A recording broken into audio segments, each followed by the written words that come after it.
उत्तर प्रदेश में संविधान का राज नहीं है, मनुस्मृति का राज है, तानाशाही का राज है। 15 मिनट के लिए सड़क पे पैर रख के नमाज नहीं पढ़ सकते। दूसरे धर्म के लोग 1 महीना तक धार्मिक यात्रा सड़क पे निकाल सकते हैं। कावड़ के त्यौहार के अवसर पे जो सड़क पे मुस्लिम दुकान है वो बंद कराई गई, उससे मुझे बड़ी तकलीफ है। क्या पता है चाय की दुकान बंद करने का क्या मतलब है, नाई की दुकान बंद करने का क्या मतलब है। तो दलित समाज से, शेड्यूल समाज से और मुस्लिम समाज से हम लोग डिप्टी सीएम बनाएंगे। चीफ मिनिस्टर जरूरी नहीं कोई शेड्यूल कास्ट का आदमी, कोई मुस्लिम भी हो सकता है, कोई बैकवर्ड भी हो सकता है। कोई पद किसी के लिए, किसी व्यक्ति के लिए, उसके परिवार के लिए, किसी जाति के लिए परमानेंट नहीं। अभी हम बहुत जल्द पिछले वर्ग का सम्मेलन में बुला रहे हैं। अच्छा, अभी तो मैं कह रहा हूँ ना, अभी तो लिंगड़ाई आगे और लड़ाई, अभी तो नींद हराम हो जाएगी बहुत सारे लोगों की। तीसरे पंचायत चुनाव का रिजल्ट आएगा, आपको पता लग जाएगा। आजाद समाज पार्टी उत्तर प्रदेश के बड़े दलों में शामिल हो जाएगी, क्योंकि साथियों नमस्कार, मैं हूं नीरज पटेल और आप देख रहे हैं नेशनल जनमत। आजाद समाज पार्टी के अस्तित्व बचाओ भाईचारा बनाओ प्रबुद्ध सम्मेलन की चर्चाएं उत्तर प्रदेश में आम हो गई थीं। उसी बीच में आजाद समाज पार्टी मुस्लिम संवाद नाम से एक सम्मेलन करती है। ऐसे दौर में, जिस दौर में तमाम सियासतदान अपने मुंह से इस समाज का नाम तक लेना नहीं चाहते, मेरे साथ आजाद समाज पार्टी के राष्ट्रीय अध्यक्ष और नगीना से सांसद चंद्रशेखर आज़ाद जी हैं। इस दौर में जब तमाम वो लोग जिन लोगों को मुस्लिमों ने कई सालों वोट दिया, वो लोग अपने मुंह से मुस्लिमों के मुद्दों की बात नहीं कर रहे हैं, आप मुस्लिम संवाद कर रहे हैं, वो भी लखनऊ में बैठ करके, क्या वजह है? जब हम बहुजन समाज की बात करते हैं तो मुस्लिम समाज भी बहुजन समाज का एक बहुत बड़ा हिस्सा है। और जो उनके खिलाफ गलत बयानबाजी करके, गलत तरह से चीज़ों को प्रस्तुत करके, इतिहास को जिस तरह से भाईचारे को तोड़ा गया है, अगर हम भी औरों की तरह ही व्यवहार करेंगे तो उनमें और हमें फ़र्क क्या बचेगा। तो सच्चाई, क्योंकि इतिहास आपने तो नहीं लिखा, जिसके हाथ में कलम थी उसने लिख दिया। तो इतिहास को पढ़ना पड़ेगा और इतिहास को जानना पड़ेगा, इतिहास को लोगों को बताना पड़ेगा। तो जब बहुजन समाज का बड़ा हिस्सा है और उनकी बात हम ना करें, बहुजन समाज का मतलब सिर्फ SC ST नहीं है, OBC भी है, मुस्लिम भी हैं, अन्य धार्मिक अल्पसंख्यक भी हैं, जिनमें जैन, सिख, बौद्ध, ईसाई सब लोग आते हैं।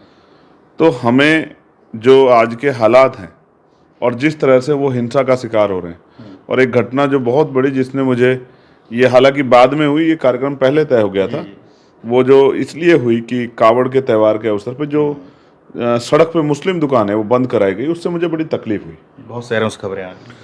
मैंने सरकार से मांग की है जो इनका परिवार चलाने का जो दैनिक जो खर्च है वो कम से कम इनको दे दीजिए, जिससे इनके घर को में इनके बच्चे भूखे भी ना मरे, इन पर जो है तमाम तरह की परेशानी भी इनके ऊपर जो है उनका प्रभाव ना पड़े। लीजिए, अदरवाइज आप बताइए चाय की दुकान बंद करने का क्या मतलब है, नाई की दुकान बंद करने का क्या मतलब है, और जो छोटे मोटे कारोबार की दुकान है। मैं समझता हूँ किसी भी समाज को अगर तोड़ना हो, उसको नुकसान पहुँचाना, तो लाठी मारने की जरूरत है, उनके आर्थिक नुकसान पहुँचा दो।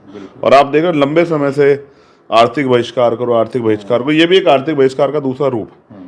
और अगर पुलिस ये कहती है कि भाई लॉ एंड ऑर्डर डिस्टर्ब होता है, तो फिर आपकी कानून व्यवस्था क्या है, जिसकी दुहाई आप देते हो कि ऐसी कानून व्यवस्था है, परिंदा पर नहीं मार सकता, ये नहीं हो सकता, वो नहीं हो सकता। देखिए, संविधान इस देश में सभी को सामाजिक, आर्थिक, धार्मिक आज़ादी देता है। आप 15 मिनट के लिए सड़क पे पैर रख के नमाज नहीं पढ़ सकते, लेकिन वहीं दूसरे धर्म के लोग 1 महीना तक धार्मिक यात्रा सड़क पर निकाल सकते हैं। ये जो भेदभाव है, ये लोगों के मन में अविश्वास पैदा करता है कि उत्तर प्रदेश में संविधान का राज नहीं है, मनुस्मृति का राज है, तानाशाही का राज है। ये जो अन्याय है, इसके खिलाफ जो सरकार संविधान का उल्लंघन करनी, ये इस पे हम लोग गलत पे आवाज़ उठाएंगे। इस पे मुझे किसी से कोई फ़र्क नहीं पड़ता कोई क्या सोचता है। सभी के धर्मों का सम्मान होना चाहिए, तो सभी को बराबर अवसर भी होने चाहिए। अगर आप किसी के अवसर छीनोगे, यानी कि संविधान में जो आर्टिकल 14-15 में जो दिया गया है अवसर की समता जो है, और जो स्थान और लिंग के आधार पर, जाति धर्म के आधार पर भेदभाव जो आप नहीं करेंगे, उसका उल्लंघन अगर आप करोगे, यानी कि उसके साथ साथ आर्टिकल 27-28 का जो है धार्मिक स्वतंत्रता का उल्लंघन आप करोगे, संविधान के विरोध में जाओगे, तो मैं सरकार से सवाल पूछूंगा। इससे मुझे कोई डर नहीं लगता है। तो इसलिए आज के दौर में जब हम बहुजन की बात करते हैं, तो हर बहुजन समाज के हर उस वर्ग की, जिसके साथ अन्याय हो रहा है, जिसके अधिकारों पर हमला हो रहा है, उसकी आवाज़ को उठाना और उनके अंदर विश्वास पैदा करना, भाईचारा बनाना। आप अस्तित्व बचाओ, भाईचारा बनाओ। तो अस्तित्व बचाना है, वो बचेगा भाईचारा बना कर ही, और फिर प्रबुद्ध जन सम्मेलन। तो ये भी इसमें कार्यकर्ताओं को नहीं बुलाया गया था। हर जिले से 10-10, 20-20 लोग जो जिम्मेदार हैं, जिनका प्रभाव है, जो 1-1 हज़ार 2-2 हज़ार लोगों पर प्रभाव रखते हैं। पूर्व में जिला पंचायत सदस्य रहे हैं, पूर्व में विधायक रहे हैं, पूर्व में जो है जिला पंचायत के अध्यक्ष रहे हैं, पूर्व में ब्लॉक के प्रमुख रहे हैं, जिला पंचायत के प्रत्याशी रहे हैं, प्रधान रहे, ऐसे जो है लगभग 2100-2200 चिन्हित करके लोगों को जो है निमंत्रण भेज के बुलाया गया था। और वो लोग हैं जो आज़ाद समाज पार्टी में आस्था विश्वास रखते हैं। और मुझे बेहद खुशी है कि बड़ा शानदार सम्मेलन हुआ और इस सम्मेलन की गूंज जो है लखनऊ की गलियों में है, और लेकिन वो गूंज जो है पूरे उत्तर प्रदेश में सुनाई देगी, ऐसा मेरा भरोसा है। मैंने सम्मेलन को कवर किया, मुस्लिम संवाद नाम से था जो, आपने उसमें एक नई बात कही जो तमाम कार्यक्रमों में मैं कवर करता रहता हूं, क्योंकि आप विचारधारा की राजनीति करते हैं तो मैं उसको लगातार कवर करता हूं। कभी भी आपने इससे पहले नहीं कहा कि हम 3 डिप्टी सीएम बनाएंगे। आज आपने एक नई बात की कि हम 3 डिप्टी सीएम बनाएंगे और उसमें एक मुस्लिम भी होगा। ये बड़ी घोषणा नहीं है ऐसे समय में जब सामने कट्टर हिंदुत्व की राजनीति हो रही है? ठीक है, हम वैचारिक आदमी हैं, हम कट्टर वट्टर के चक्कर में पड़ते ही नहीं। हम 85% बहुजन समाज के लोगों का आंदोलन चला रहे हैं। हमारा कट्टरता से कोई मतलब ही नहीं। हम वैचारिक लोग हैं और वैचारिक आंदोलन चला रहे हैं। आप ये समझिए, मैंने एक चीज़ और भी कही है, पहले मैं उसको वो करूँगा फिर आपकी बात का जवाब दूँ। हमारी पार्टी कॉन्स्टिट्यूशन है जिसमें हमने माननीय काशी राम साहब के इस नारे को कि जिसकी इतनी संख्या बारी उसकी इतनी हिस्सेदारी, उसमें हम उनको चाहे छोटा चुनाव या बड़ा चुनाव, विधानसभा का हो, जिला पंचायत का हो, चेयरमैनी का हो, लोकसभा का हो, तो हमने जिस समाज की जितनी संख्या है उसी आधार पे, जैसे मुस्लिम भाइयों की 20% आबादी है तो 20% से ज़्यादा संवैधानिक पद जो हैं हमारी पार्टी के जो कॉन्स्टिट्यूशन उसके अकॉर्डिंग 20% पदों पे उनके पद पार्टी में नीचे से लेके ऊपर तक, उनको 20% से ज़्यादा टिकट, और अगर कल भविष्य में सरकार बनती है संघर्ष करने के बाद तो 20% जो है मंत्रालय में हिस्सेदारी भी हम लोग देंगे। ऐसे ही पिछड़े वर्ग के लोगों के लिए उनको भी हमने जो है, जिन जातियों का अवसर नहीं मिला उन जातियों को, जैसे मैंने आज कहा है कि 3 हम लोग डिप्टी सीएम बनाएंगे, तो दलित समाज से, अति पिछड़े समाज से और मुस्लिम समाज से हम लोग डिप्टी सीएम बनाएंगे। ये मेरा आज आपसे वादा है। चीफ मिनिस्टर जरूरी नहीं कोई शेड्यूल कास्ट का आदमी, कोई मुस्लिम भी हो सकता है, कोई बैकवर्ड भी हो सकता है, शेड्यूल कास्ट किसी अन्य जाति का भी हो सकता है, और अति पिछड़ी जातियों का भी हो सकता है। हमारी पार्टी कॉन्स्टिट्यूशन ये कहता है कि हमारे यहाँ कोई भी आदमी प्रदेश अध्यक्ष हो सकता है बहुजन समाज का, कोई भी आदमी चीफ मिनिस्टर बन सकता है पार्टी से, कोई भी आदमी राष्ट्रीय अध्यक्ष हो सकता है। कोई पद किसी के लिए, किसी व्यक्ति के लिए, उसके परिवार के लिए, किसी जाति के लिए परमानेंट नहीं।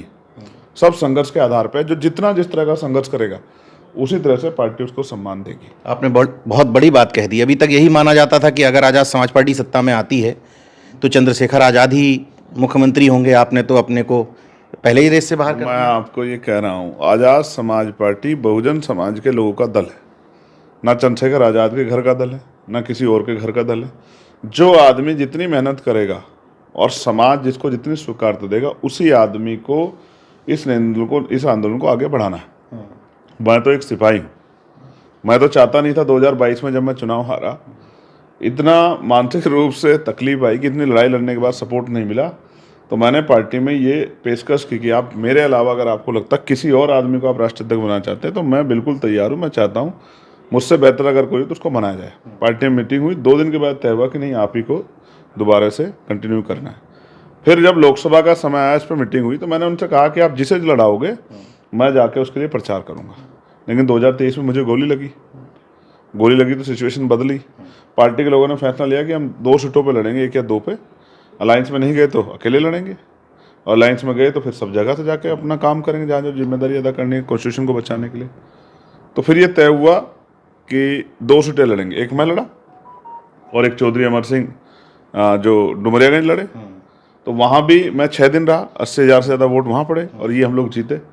तो ये तय नहीं है, मैं आपको फिर कह रहा हूँ, ये किसी के घर का आंदोलन नहीं है, ये महापुरुषों का आंदोलन है और हम लोग इसको सींचने का काम कर रहे हैं। अच्छा सोचो, जिस दिन गोली लगी मैं मर जाता तो मैं कहाँ से मुख्यमंत्री बन जाता, कहाँ से सांसद बन जाता, कहाँ से राष्ट्रीय अध्यक्ष बना जाता? आप समझिए ना, ये आंदोलन महापुरुषों का आंदोलन। जब तक मेरे शरीर में जान रहेगी मैं कार्यकर्ता बन के इसको चलाता रहूँगा। आज के कार्यक्रम को देख करके आपको उम्मीद थी कि कार्यक्रम इतना ज़बरदस्त सफल रहेगा?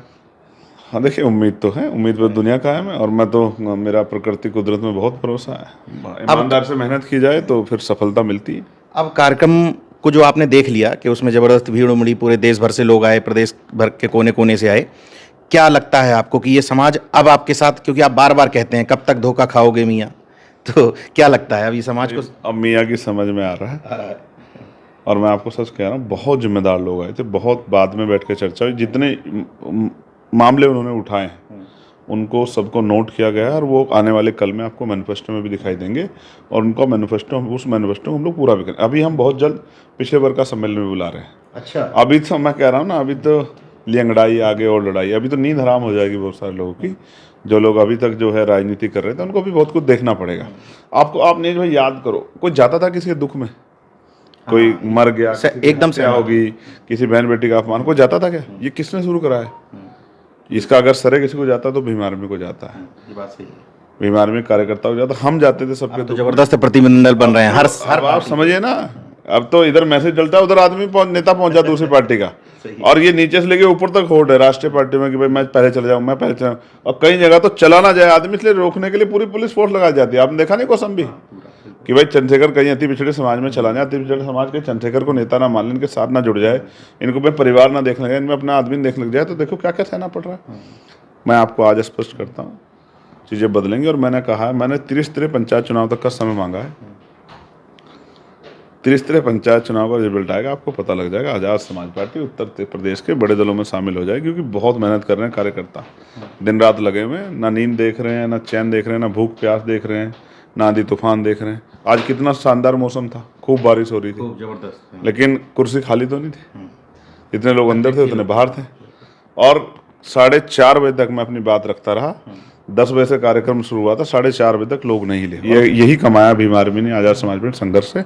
और मैं बड़ा खुश हूँ कि मैं इस आंदोलन का एक छोटा सिपाही हूँ, और जितनी हिम्मत है उसको सींचने का काम कर रहा हूँ। आज की पूरी कमेटी जो है, आकिब भाई और तमाम साथी जिन्होंने ये आयोजन किया, हमारे उत्तर प्रदेश की जो पूरी टीम है, मैं उनका बहुत बहुत स्वागत करता हूँ। जो देश भर से हमारी लीडरशिप आई थी, जिन्होंने आके अपनी बात रखी, चाहे वो कलकत्ता से हो, चाहे झारखंड से हो, चाहे महाराष्ट्र से हो, चाहे वो बिहार से हो, उन सब का भी बहुत बहुत शुक्रिया अदा करता हूँ कि उन्होंने अपना समय दिया और लोगों को तैयार करने में मदद कराई। आपने बीच में प्रयागराज का जिक्र किया कि आप जाने की कोशिश कर रहे थे और नहीं जाने दिया। उसको लेकर के सोशल मीडिया पे तमाम तरह तरह के आरोप चल रहे हैं कि चंद्रशेखर गए, मुकदमे दर्ज करवा दिए, लोगों को जेल भिजवा दिया, उसके बाद चंद्रशेखर छोड़ करके आ गए। क्या है, पार्टी में क्या चल रहा है?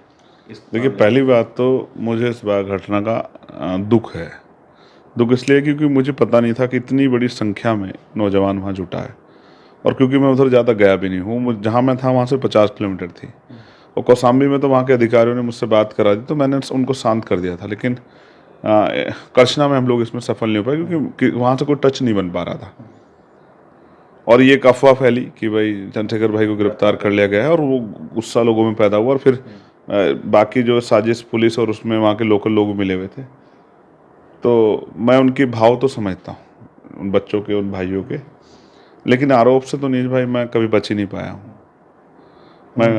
मेरा ये समझिए कि राजनीतिक जन्म जो है, मेरी पहचान आरोप से है। पुलिस ने आरोप लगाया, सरकार ने आरोप लगाया, का वहाँ लड़ने गया, हाथरस, फिर आरोप लगे 100 करोड़ की फंडिंग के, और लगातार आरोप ही लग रहे हैं। और कुछ लोग तो ऐसे हैं कि भाषण दे के मुकदमा लगवा लेते हैं।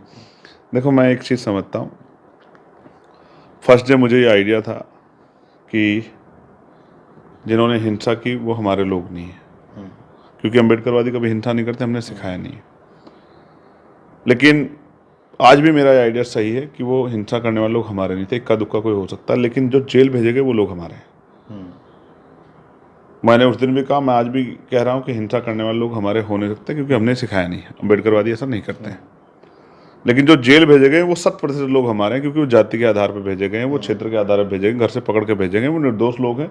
इस बात को मैं स्पष्ट करता हूँ। इसलिए हमने सुप्रीम कोर्ट से लेकर हाई कोर्ट तक की और एक 25 वकीलों का पैनल बनाया, जो घर घर जाके वहाँ की टीम पूरी डिटेल इकट्ठा कर रही है। कौशल जी गए थे, उन्होंने परिवारों से मेरी बात करी, गांव से मेरी बात करी, महिलाओं से, और महिलाओं ने मुझे बहुत ज़बरदस्त बात बताई कि आपके खिलाफ आके यहाँ उल्टी सीधी बातें कही जा रही है कि आप चंद्रशेखर के खिलाफ बोलो, आप ये को वो साथ छोड़ के चला गया, और तमाम तरह के वो ये मैसेज देने की कोशिश करें दलित समाज चंद्रशेखर के विरोध में चला गया।